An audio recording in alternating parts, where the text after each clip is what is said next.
નમસ્કાર. FY B Com semester 1 company law કંપનીનો કાયદો 1.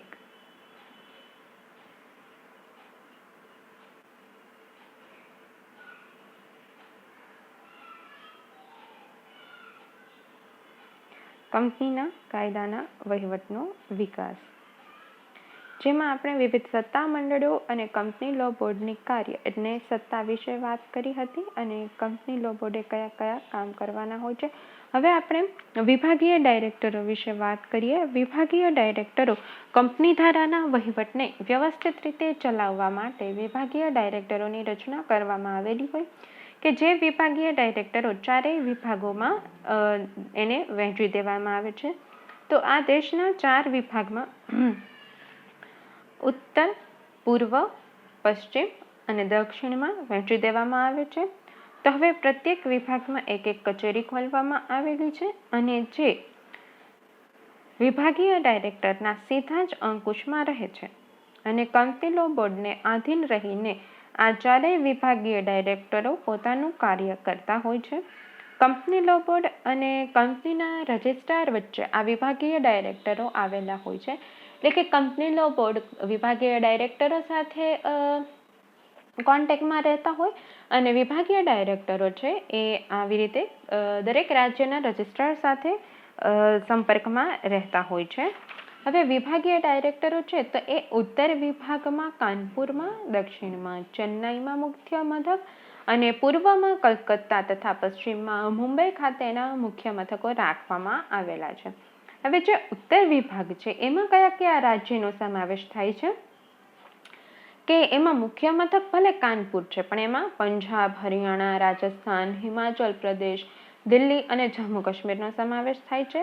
દક્ષિણ વિભાગમાં મદ્રાસ મુખ્ય એનું મથક રાખવામાં આવેલું છે પણ એમાં તમિલનાડુ, આંધ્રપ્રદેશ, કર્ણાટક, કેરલા, પોંડિચેરીનો સમાવેશ થાય છે. પછી પૂર્વ વિભાગ આવેલો છે કે જેમાં કલકત્તા મુખ્ય મથક છે પરંતુ પશ્ચિમ બંગાળ, બિહાર, ઓરિસ્સા, આસામ, મણિપુર, ત્રિપુરા, નાગાલેન્ડ અને મેઘાલય છે એને મુખ્ય મથક બનાવવામાં આવ્યા છે. પશ્ચિમ વિભાગમાં મુખ્ય મથક મુંબઈ છે અને એમાં કયા કયા રાજ્યનો સમાવેશ થાય છે? મહારાષ્ટ્ર, ગુજરાત, મધ્યપ્રદેશ, દીવ, દમણ અને ગોવા.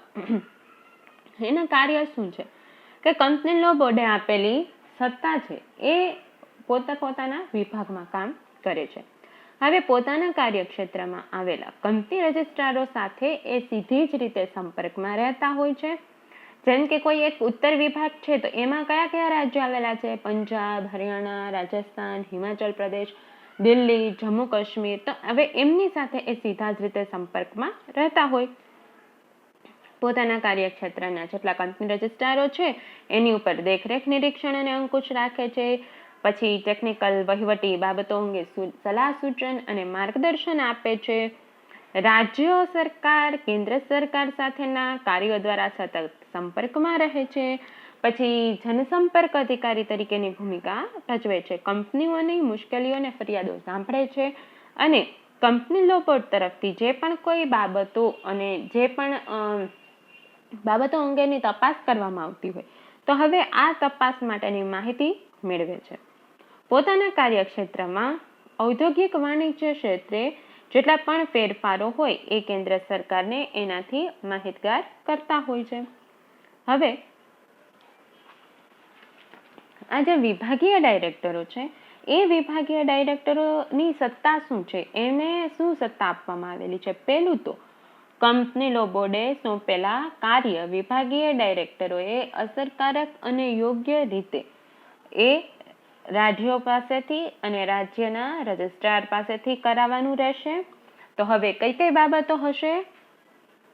એક તો કંપનીના નામમાં ફેરફાર કરવાની પરવાનગી આપવાની સત્તા, કંપનીના નામમાં સુધારો કરવાનો હોય તો એની સત્તા, જાહેર કંપનીનું ખાનગી કંપનીમાં રૂપાંતર કરવાની અને એના માટે મંજૂરી આપવાની સત્તા, જાહેર કંપનીનું ખાનગી કંપનીમાં રૂપાંતર કરવા માટે આર્ટિકલ ઓફ એસોસિએશનમાં જે ફેરફાર કરવામાં આવતા હોય તો એની સત્તા આપી શકે એટલે કે મંજૂરી આપવાની સત્તા છે. કંપનીનું લાયસન્સ રદ કરી શકે.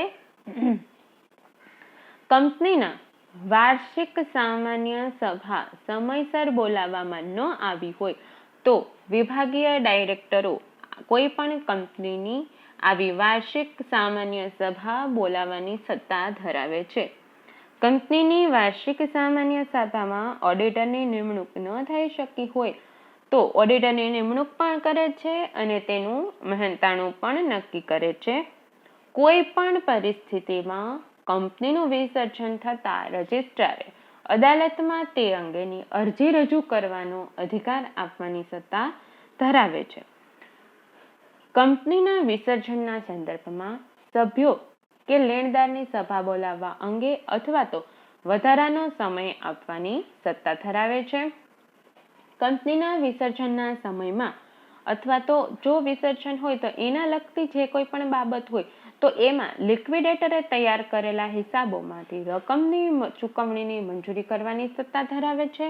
અને જો કોઈ પણ કંપનીમાં શંકા જણાય અથવા તો શંકાસ્પદ સંજોગો જણાય તો પોતે જ કંપનીના પત્રકો, ચોપડા ને વગેરે જે બાબતો છે એની તપાસ કરી શકે અથવા તો એની રજૂઆત કરે અને હાઈકોર્ટમાં અરજી કરવાની સત્તા પણ વિભાગીય ડાયરેક્ટરો ધરાવે છે.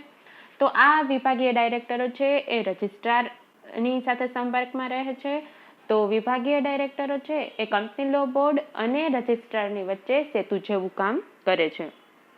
તો હવે આપણે કંપની લો બોર્ડ જોયું, વિભાગીય ડાયરેક્ટરો જોયું, તો હવે એની નીચે છે દરેક રાજ્યમાં રાજ્યના રજિસ્ટ્રાર છે તો એવા કંપની રજિસ્ટ્રાર વિશે આપણે ચર્ચા કરીશું. Thank you.